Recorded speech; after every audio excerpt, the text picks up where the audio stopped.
Hi, this is Annie Grace, and welcome to this Naked Mind podcast. I have something really special for you today, which is really cool. So, forever ago, I guess it was almost 4 years ago now, when I was coming out with a book, and I was really looking to, change the world with this information. I was so excited, and I just had this thought that there's going to be so many people who just kind of come out of the woodwork and want to do this work with me, and they're going to come, and they're going to be so excited to, and it's going to be amazing.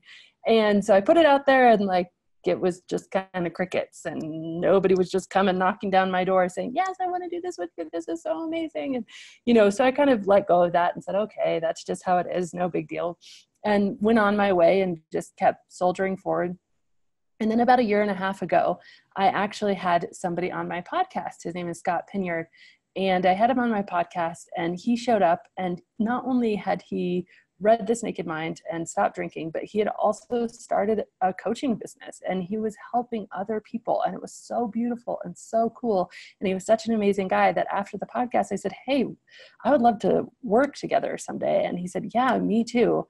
And so fast forward, and now Scott is the head coach at This Naked Mind. He actually leads all of our other coaches. He does an incredible job, not only training and teaching coaches, but also amazingly coaching people himself and really having huge epiphanies in their lives. And so what I wanted to do today is introduce and allow Scott to tell his story, which is really important, but also we're going to be introducing a once a month, very special podcast called basically Coaching Questions with Scott Pinyard.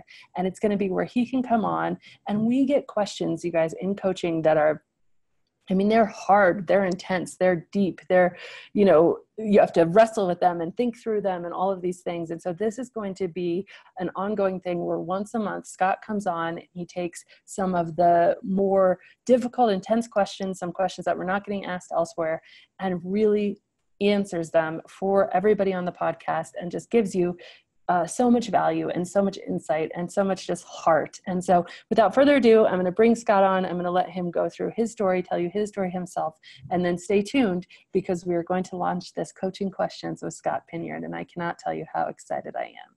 Hey guys, Scott Pinyard here. I'm the head coach of This Naked Mind, and I'm going to answer 3 of some of our most frequently asked coaching questions. These are questions that we get from people who are in our various programs, whether they're, in live coaching, or they write these questions into us, or they, post them on our Facebook walls. These are the types of questions we hear all the time. So I've got 3 for today, and I'm just going to jump right into the first one. So the first one says, help, I'm going to a conference and I just quit drinking. What do I do? Well, this is a question that's kind of near and dear to my heart because this is exactly the sort of thing that happened to me. So prior to coaching full time, I was in sales, and being in sales for a consulting firm means lots of schmoozing. It means lots of conferences, and so I had to do this. And I remember very clearly, one of the first ones after I quit was in Quebec City at, for those of you who know Quebec, the Chateau Frontenac, right? It was a very fancy meeting to go to. And so, I was scared. I was very scared. But going through this experience, here are a few things that I learned. First of all, it's nowhere near as difficult as we make it out to be. A lot of times when we look at these challenges that are laid out in front of us, alcohol-free, and we think, oh, I could never do that without alcohol. We make this problem so much bigger in our heads than it really is. So all of the stress and the worry that I had, on my travels up there was completely washed away by the time I actually started experiencing it. And this is the same thing I hear from people over and over and over. It's kind of like we sit down and we sort of, we think of like the worst case scenario, and that's what we focus on, and that becomes a reality, when the fact is, it's rarely as bad or as difficult as we think it is. So let me give you a couple of tips, a few things that I've found really, really helpful for people when they go into situations like this. So number 1, visualize where you're going to be.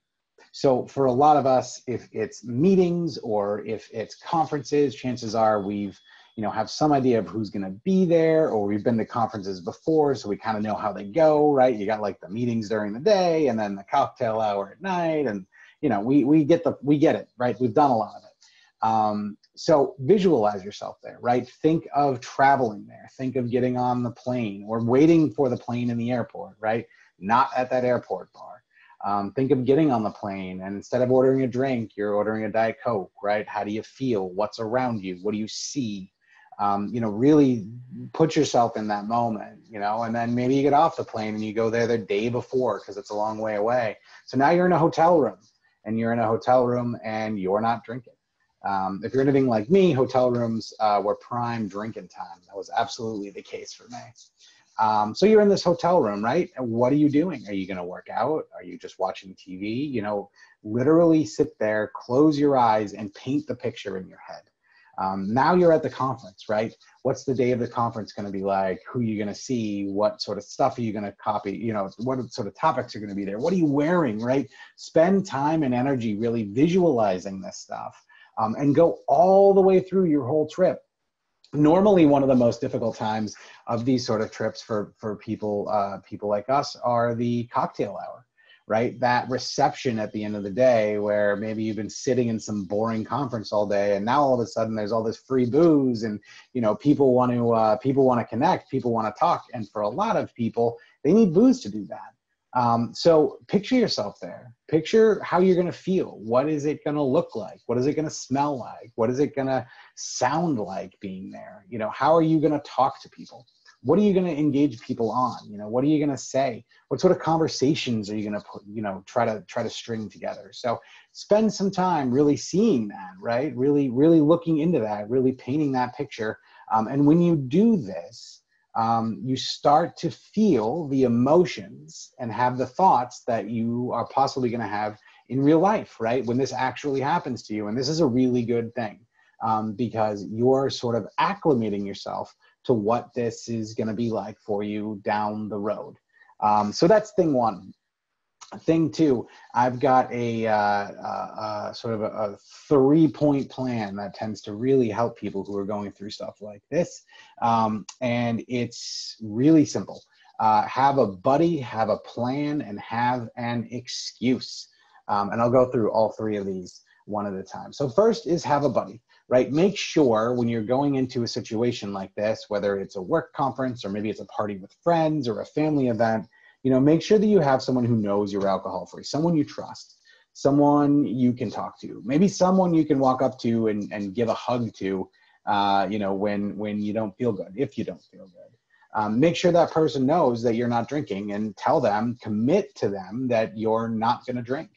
And make sure and check in with that person throughout the night. Now, if this is a work conference, maybe you have some coworkers that are going with you, maybe you have some friends.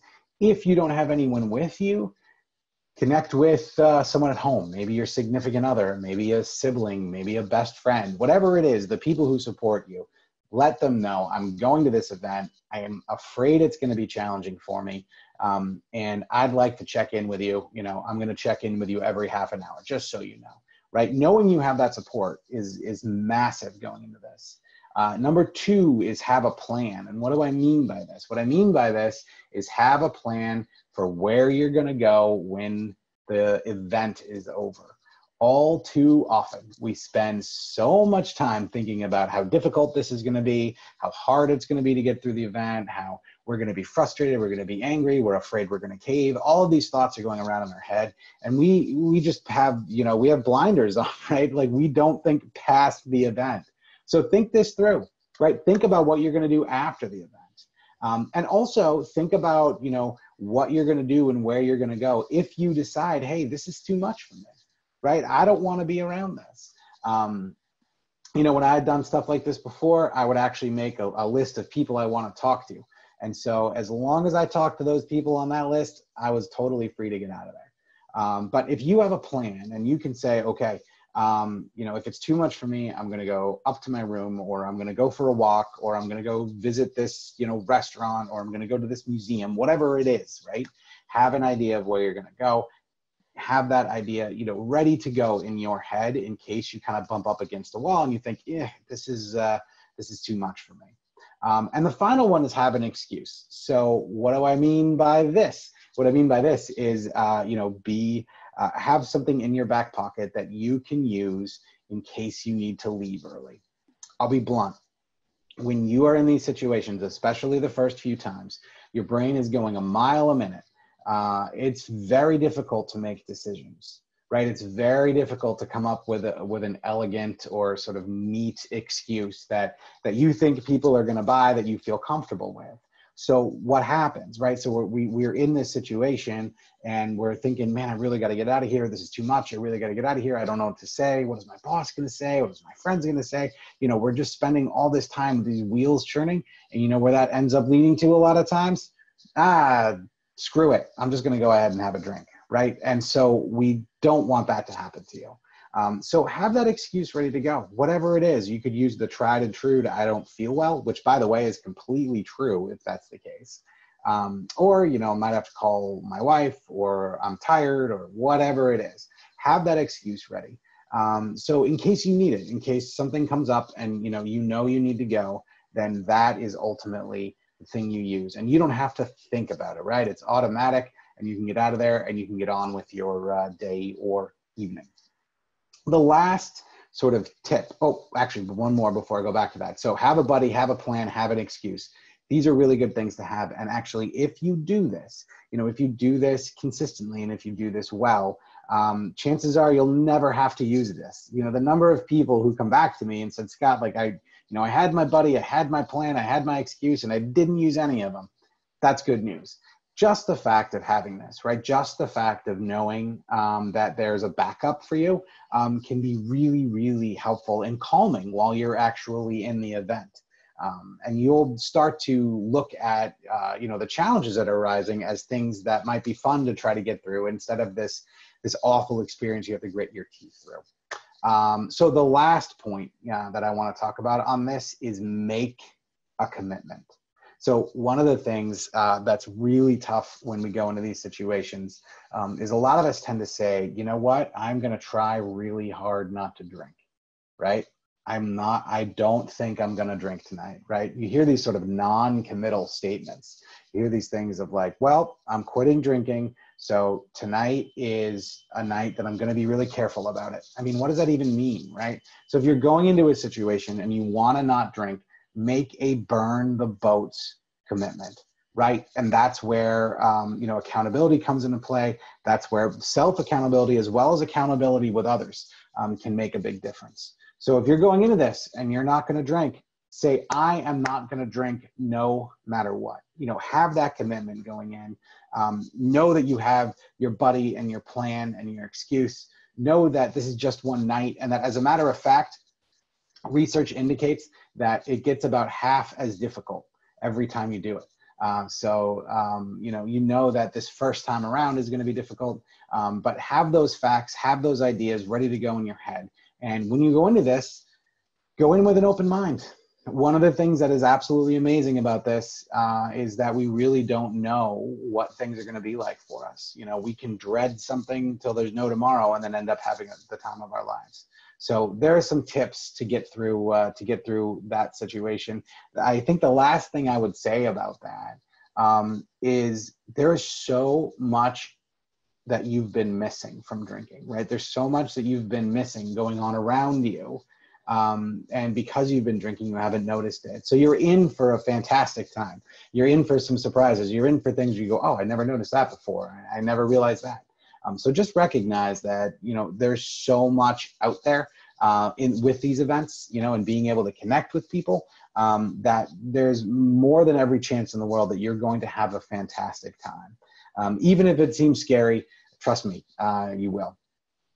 So the second question that I get very often, I'm just kind of paraphrase these from questions we've had written into us, is my husband doesn't want to quit and I'm not sure how to deal with him. How can I handle this?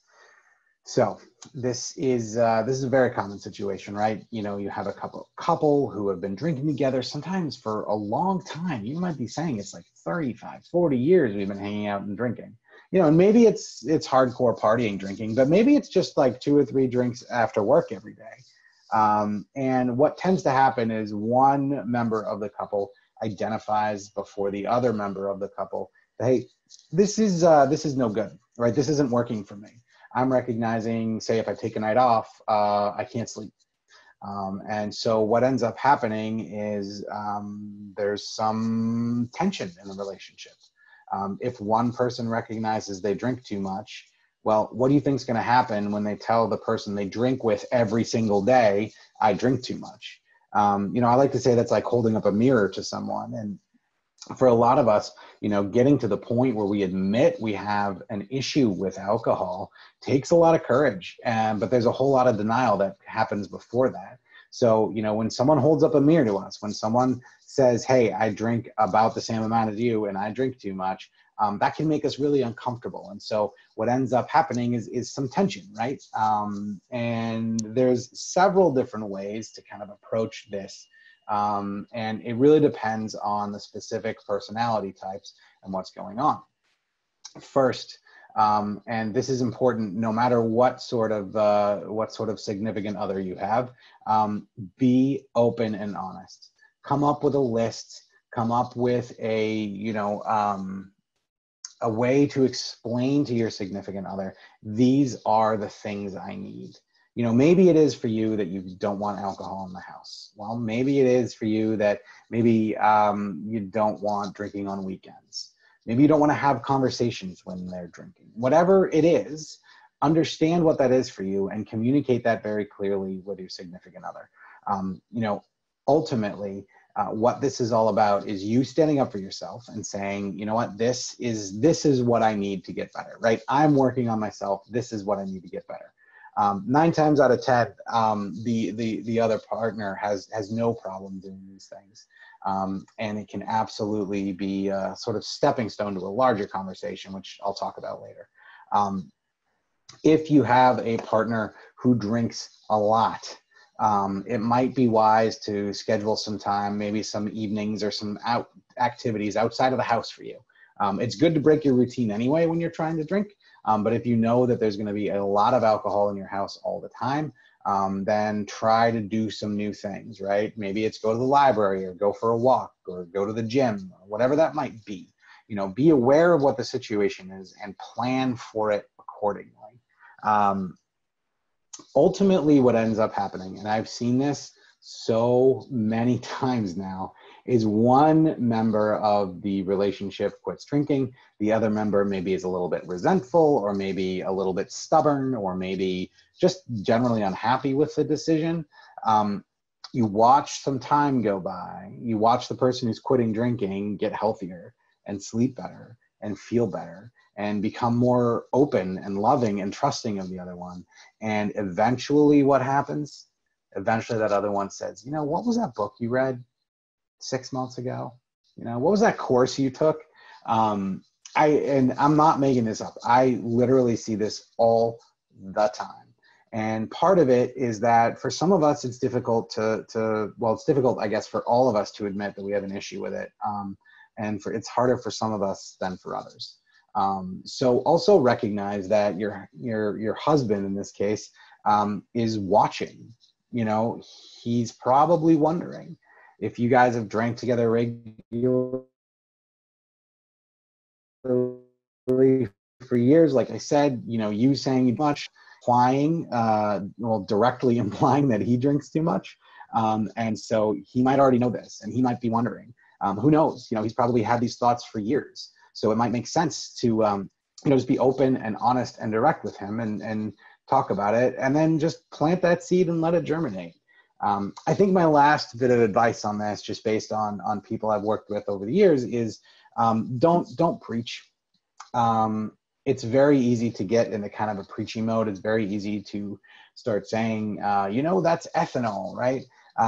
People don't react well to that.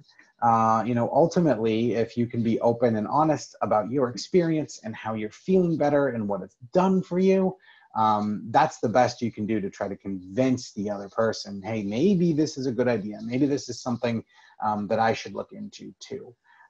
But I want to end this just by saying that there is absolutely hope. I have seen so many situations where one half of the couple quits drinking and they have brought this up on calls we've done, you know, on the message boards of, oh, wow, my husband is never going to quit and he's so stubborn and and you just go a couple months down the road and things can change completely. So just keep that in mind, right? Not only is there hope for you to move forward from where you are, there's hope for your husband as well. You know, there's hope that he'll kind of change his ways and join you on this journey eventually. All right, I have one last question. And this, again, is another one that we get fairly regularly. And here it is. I am about to quit drinking and I'm freaking out. My quit date is next week. What tips do you have for me for those first few days? This is something I could talk about for a very long time, but I'm not going to. I will give some high level sort of advice and the sort of things that I like to see people do going into this situation. First, take a picture of yourself. You know, this is something, you know, we tend to scoff at, and I know like before and after photos from like weight loss and stuff like that. It's kind of cliche, but man, is it valuable. It's valuable and it's really worth something, you know, to be able to see. So take a picture before you quit drinking. And, you know, you're going to compare that to a picture maybe 30 days in, maybe 60 days in, maybe 6 months in. You're going to notice such a massive difference.